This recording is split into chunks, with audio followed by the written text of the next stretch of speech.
నమస్తే. శ్రీ గురుభ్యో నమః. శ్రీమాత్రే నమః. ఆదిత్యాయ చ సోమాయ మంగళాయ బుధాయ గురు శుక్ర శనిభ్యే రాహవే కేతవే నమః. మే మాసంలో రెండవ పక్షం ఫలితాలను చూద్దాం. అంటే 16వ తారీఖు నుండి 31వ తారీఖు వరకు ఉండేటువంటి ఫలితాలు ఎలా ఉంటాయి, వాటి యొక్క ప్రభావం ఎలా ఉంటుందో చూద్దాం. ప్రతి మాసం లాగానే మాస ఫలితాల్లో ముఖ్యంగా మే నెల 2026 గాను మాస ఫలితాలని చూద్దాం. ఈ మాస ఫలితాల్లో అసలు ముందుగా గ్రహస్థితి ఎలా ఉంది, మే నెలకు ఉండేటువంటి ప్రత్యేకత ఏంటి అని ఆలోచిస్తే కనుక మే నెలలో ముఖ్యంగా మే నెల ఎప్పుడు ప్రారంభమవుతుంది అంటే ఈసారి వైశాఖ పౌర్ణమి నుండి జ్యేష్ఠ పౌర్ణమి మధ్యలో ఉండేటువంటి కాలం మే నెలగా వస్తుంది. ఇది ఒక విశేషమైతే ఇక రెండవది ఇందులో కత్తెర్లు అంటాం కదా, ఆ కార్తీ రావడం అంటే సూర్యుడు కృత్తికా నక్షత్రంతో కలిసి ఉండడం అనేటువంటిది. ఇది ముఖ్యంగా కత్తెర్లు అని ఎందుకు చెప్పుకోవాలి అంటే ఈ సమయంలో చేయవలసినటువంటి శుభకార్యాలు చాలా వరకు చేయకుండా ఉండడం అనేటువంటిది చేస్తుంటాం కాబట్టి ఈ మాసంలో ఇది ఉంటుంది. అంతేకాకుండా మనకు ముఖ్యమైనటువంటిది హనుమత్ జయంతి, అంటే 2 సార్లు చేస్తూ ఉంటారు. ఏప్రిల్ మాసంలో చేసేటువంటిది అయితే మనకి విజయయాత్ర కింద, మే మాసంలో వచ్చేటువంటి అది హనుమత్ జయంతి కింద మనం చెప్పుకుంటూ ఉంటాం. సో ఈ ప్రత్యేకతతో మొదలయ్యేటువంటి ఈ మాసంలో మరి గ్రహస్థితి ఎలా ఉందో చూద్దాం. గ్రహస్థితి ముఖ్యంగా పెద్ద గ్రహాలు ఎలాగో అదే స్థితిలో ఉన్నాయి, కానీ మారేటువంటి గ్రహాలు కనుక మనం చూసినట్లయితే కుజుడు మనకి మారుతున్నటువంటి సమయం 11వ తారీఖు కుజుడు మారుతాడు. ఇక రవి బుధులిద్దరూ కూడా మనకి 15వ తారీఖు మార్పు కనబడుతుంది. అంటే మేషము నుండి మనకి వృషభంలోకి వెళ్ళేటువంటి స్థితి కనబడుతుంది. ఇక శుక్రుడు దాదాపు 20వ తారీఖు నుండి ఇక్కడే ఉన్నటువంటి శుక్రుడు తదుపరి మనకి చెప్పాలి అంటే 7వ తారీఖు శుక్రుడు మారిపోతాడు. ఇది మనకి కనిపించేటువంటి గ్రహాల్లో ఉండేటువంటి మార్పు. మిగతా గ్రహాలు ఎలాగో చాలా శుక్రుడు, శని, పెద్ద గ్రహం కేతువు, రాహు, ఈ వీళ్ళల్లో ఏ మార్పు అయితే లేదు, గురువు. సరే, ఇలా ఉన్నటువంటి పరిస్థితుల్లో మరి ఒక్కొక్క రాశికి 12 రాశులకు ఫలితం ఎలా ఉంటుంది అంటే చిన్న చిన్న మార్పులే ఉన్నప్పటికీ మొన్ననే మనకి గ్రహ కూటమి ఇలాంటివి మార్పులు జరిగినప్పటికీ ఏ మాసానికి ఆ మాసానికి మనం చూసుకుంటూ ఉన్నటువంటి పరిస్థితులలో ఈ మాసంలో వచ్చేటువంటి అంటే ఒక విద్య కానీ, వివాహంలో కానీ, లేదు పెట్టుబడులు పెట్టేటువంటి విషయంలో కానీ ఎలాంటి మార్పులు ఉంటాయి, మనం ఏం చేస్తే, ఏ గ్రహ అనుగ్రహం పొందితే, ఏ దైవానుగ్రహం పొందితే మనకి ఏ కష్టం లేకుండా ఉంటుందో చూద్దాం. వృషభ రాశి వారికి మే మాసంలో ఎలా ఉంటుంది, ముఖ్యంగా మొదటి పక్షం అయితే ఎలా ఉంది, రెండవ పక్షం అయితే ఎలా ఉంది. మే రాశికి వ్యయ జన్మమందు వ్యయంలోకి రవి సంచారం ఉంటుంది కాబట్టి, అట్లాగే 11న కుజుడు వ్యయగతుడు పక్కకి వెళ్ళిపోతాడు కాబట్టి మనకి మాసారంభం అంతా కూడా ఉత్సాహంగా ఉంటుంది. దాదాపు చెప్పాలంటే మొదటి పక్షం అంతా కూడా చాలా ఆనందంతో ఏ చేసినా చేయగలుగుతాము అనేటువంటి ఒక చక్కటి ఉత్సాహము, ఇదంతా ఉత్తేజము, ఇవన్నీ కనిపిస్తూ ఉంటాయి. ఇక 11 నుండి ఎట్లా ఉంటుందంటే రెండవ పక్షంలోకి వచ్చేసరికి కాస్త ఇక దగ్గరికి వస్తుంది. రెండవ పక్షం అనేటప్పటికే నీకు శ్రమ అనేది, ఏ పని చేసినా అలసిపోవడం అనేది, ఇవన్నీ కూడా మనకు కనిపిస్తూ ఉంటాయి. ఇక ఆరోగ్య ఆర్థిక విషయాల్లో బాగా జాగ్రత్తగా ఉండాలని చెప్పాలి. ఆరోగ్యమైనా సరే కేవలం ఆరోగ్యం అనగానే ఏదో గ్రహాలు అనుకుంటే లేదు అని కాదు. ఎటు చూసినా ఎండాకాలం, దీనిలో ఉండేటువంటి అనారోగ్య పరిస్థితులు మామూలుగా ఉన్నటువంటి వాళ్ళకు, గ్రహం ఎలా ఉన్నప్పుడు వాళ్ళకు కూడా ఉండేటువంటి స్థితి. ఇందులో గ్రహాలు కొంచెంగా మనకు అనుకూలించినప్పుడు మరికొంత ఉంటుంది. అలాగే ఆర్థిక వ్యవస్థ కూడా, ఆరోగ్యం చెడినప్పుడు ఆర్థిక వ్యవస్థ ఇబ్బంది పెడుతుంది. అలాగే కాకుండా తప్పుడు ఆలోచనలు చేసినప్పుడు కూడా ఆర్థిక వ్యవస్థ ఉంటుంది. మనకు అవసరం ఉండదు, అయినా కూడా దాన్ని కొనుగోలు చేయాలి అనేటువంటి ఒక ఆలోచన వస్తుంది. దీంతో మనం అనవసరంగా ఆ డబ్బుని వృధా చేయడం, కొన్ని అర్థం లేనటువంటి విషయాల్లో డబ్బును ఖర్చు పెట్టడం అనేటువంటిది ఈ సమయంలో కనిపిస్తుంది. కాబట్టి ఈ విషయాల్లో జాగ్రత్తగా ఉండడమే కాకుండా ముఖ్యంగా విద్యార్థులు ఉన్నత విద్య పొందడం కోసం ఉద్యోగాలు ఏర్పరచడం కోసం వీటన్నిటి కోసం కూడా అనుకూలమైనటువంటి సమయం. ఎవరైనా సరే ఇప్పుడు అన్నీ కూడా రిజల్ట్స్ టైం కాబట్టి దీని తర్వాత ఉన్నత విద్యకు వెళ్ళాలి అంటే కొంచెం అనువైనటువంటి చక్కటి మంచి పేరున్నటువంటి సంస్థల్లో సీట్లు రావడం కానీ, మన అవకాశాన్ని బట్టి చక్కగా మనకు అనువైనటువంటి స్థలాల్లో కానీ ఉన్నత విద్య కోసం ప్రయత్నాలు జరిగినప్పుడు బాగుంటుంది.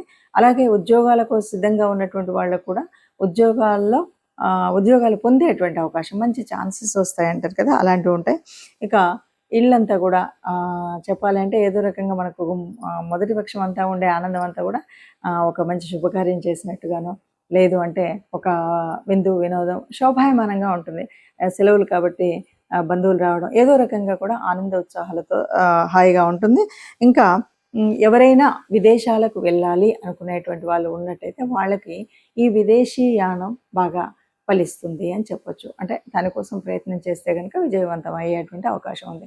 మొత్తంగా చెప్పాలి అంటే మొదటి పక్షం అద్భుతంగా ఉంటుంది, ఆనందంతో ఉంటుంది, ఉత్సాహంతో ఉంటుంది. రెండో పక్షంలో కొద్దిగా ఉత్సాహం తగ్గుతుంది, కొంచెం అనుకున్నది కాకుండా కొద్దిగా నీరసం లాంటిది రావడం, అబ్బా చేద్దాంలే అనేటువంటి స్థితి రావడం అనేది కనిపిస్తూ ఉంటుంది. ప్రత్యేకంగా కనుక మనం చూసినట్టయితే ఈ మాసంలో మనం ఫలితాలన్నీ కూడా కొన్ని రాశులకు చాలా కొన్ని రాశులు అంటే అందరికి వేయలేం కదా. ఈ మాసంలో మనం చూసినటువంటి ఫలితాలను కనుక చూసినట్టయితే గ్రహ సంచారం వల్ల అంటే మారుతున్నటువంటి 4 గ్రహాల మూలంగా జరిగేటువంటి పరిస్థితి. ఏది ఏమైనా మనం ఏం చెప్పొచ్చు అంటే ఇది గోచార ఫలితాలు. మనం చెప్తున్నటువంటిది గోచార ఫలితాలు. జన్మజాతకంలో ఉండేటువంటి దానికి గోచార ఫలితానికి తేడా ఉంటుంది తప్పనిసరిగా. ఎందుకంటే జన్మకుండలిలో మనకు అప్పటికే ఉన్నటువంటి నడుస్తున్నటువంటి దశ అంతర్దశలు ఎలా ఉన్నాయి, ఇప్పుడు ఉన్నటువంటి పరిస్థితి ఏంటి అన్నది తెలియచ్చు. ఇది కేవలం గోచారం అంటే కోటాను కోట్ల మందిలో కొంతమందికి మాత్రమే, అంటే ఒక 30% ఆఫ్ ద పీపుల్కి ఇది కరెక్ట్గా ఎగ్జాక్ట్గా కరెక్టే ఉంది అనిపిస్తుంది. ఇక మిగతాది ఎందుకంటే మన జన్మకుండల్లో ఉన్నటువంటి గ్రహాలను బట్టి ఉంటుంది. ఇది ఒకటి ముందుగా మనం గ్రహించాలి. ఇక రెండవది ఇప్పుడున్నటువంటి పరిస్థితుల్లో ముఖ్యంగా ఈ మాసంలో మనకి ఏ గోచార ఫలితం ఎంత అంటే మనం అనుకున్నటువంటి పరిస్థితుల్లో ముందుకు వెళ్ళనివ్వట్లేదన్నా, అనుకున్నది ఇంకా బాగా జరగాలన్నా తప్పనిసరిగా దైవానుగ్రహం కావాలి, గ్రహం కావాలి. అయితే ఈ మాసంలో మనకి హనుమత్ జయంతి ఉంది కాబట్టి ఈ మాసం అంతా కూడా రాముణ్ణి పూజించడం కానీ, హనుమంతుణ్ణి ప్రార్థించడం కానీ, ఎందుకంటే హనుమంతుడిని హనుమత్ చాలీస చదవడం కానీ ఇలాంటివి కనుక చేసినట్టయితే తప్పకుండా రాముల వారి కృప ఉంటుంది అని చెప్పొచ్చు.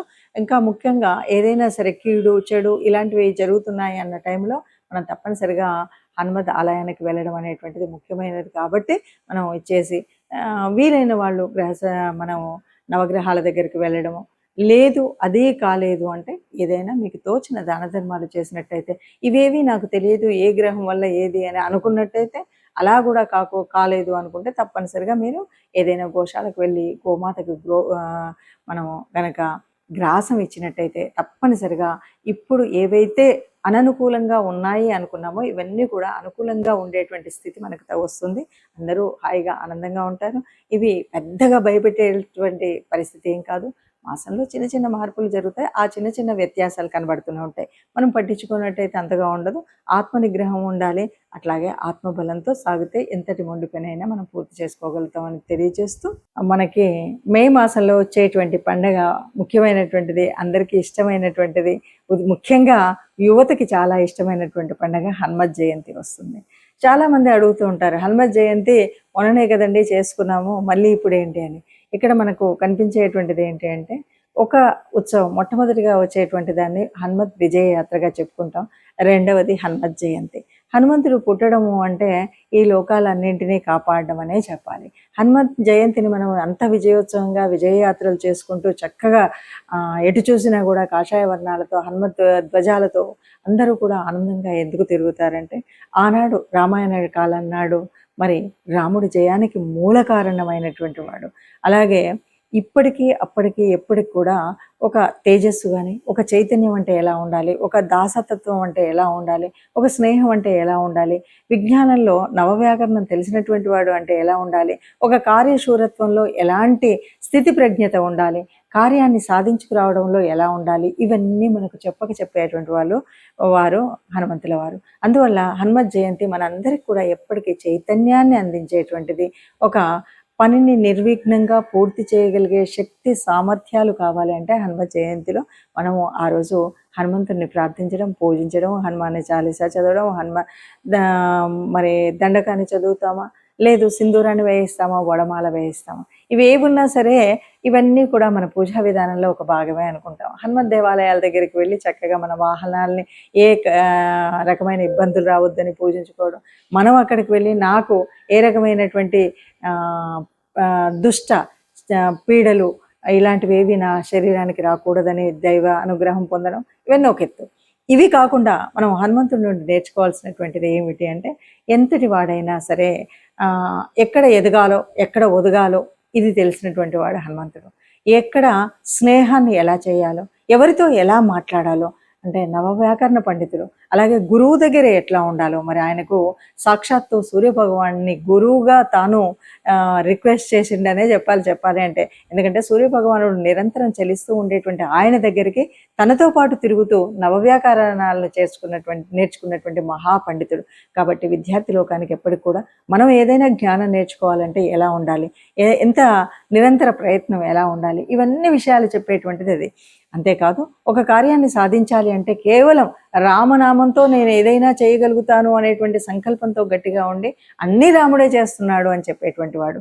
అలాగే లంకకు వెళ్ళినప్పుడు ఏం చేస్తాడు, అక్కడ ఉన్నటువంటి తన బల ప్రదర్శన జరిగిన తర్వాత రావణాసురుడు అడిగినప్పుడు తన బలం ఏంటి, నువ్వు ఇంత బలవంతుడు ఎక్కడి నుండి వచ్చావు ఏంటి అంటే, నేను చాలా ఆ రామయ్య దగ్గర ఉన్నటువంటి అంతమంది సైన్యంలో అతి బలహీనుని నేనే అని చెప్తాడు. ఇది కార్యశూరత్వం, అంటే ఒదిగి ఉండడం అనేటువంటి తత్వం. ఎక్కడ చూసినా కూడా నేను బలవంతుడిని అనేటువంటి గర్వం కాకుండా, నేను అందరిలో ఒకవాడిని, నేను సేవ చేయగలిగినటువంటి వాడిని, నేను సహాయం చేయగలిగినటువంటి వాడిని, నాకు అధికారం అక్కర్లేదు అన్నటువంటి వాడే.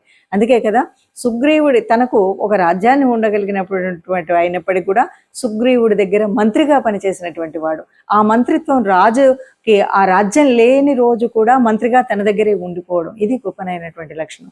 అలాగే ఏ కార్యం చేయాలన్నా, అంటే లంకాన్వేషణలో సీతాన్వేషణలో లంకకు వెళ్ళేటప్పుడు ఎన్నో అడ్డంకులు ఉన్నాయి. ఎక్కడికక్కడ ఎదిగినప్పుడు ఎదిగాడు, ఒదిగినప్పుడు ఒదిగాడు. అంతే తప్ప హాయిగా ఆహార వ్యవహారాల్లో నేను చాలా ఆనందపడుతూ ఉండొచ్చు అనేటువంటి పరిస్థితి కాకుండా, మైనాకుడు సాయం చేద్దామని వచ్చిన రోజు కూడా ఇప్పుడు కాదు, నేను కార్యం పూర్తయిన తర్వాత అంటూ చెప్పినటువంటి మహానుభావుడు. అందువల్ల హనుమత్ జయంతి అనేటువంటిది కేవలం ఒక ర్యాలీ చేసుకోవడానికి ఇంకో కాదు. హనుమంతుడు ఏ రకంగా తన ధర్మ రక్షణ కోసం రాముణ్ణి తన గుండెల్లో నిలుపుకున్నటువంటి భక్తుడుగా, రామ రాజ్యం కోసం పాటుపడినటువంటి ఒక సైనికుడిగా, సీతాన్వేషణలో తాను చేయవలసినటువంటి కార్యసాధకుడు ఎలా ఉండాలో అలాంటి కార్యసాధకుడుగా మనం ఆయన్ని ఆదర్శంగా తీసుకుంటే హనుమత్ జయంతిని చక్కటి పండగగా జరుపుకున్న వాళ్ళం అవుతాం.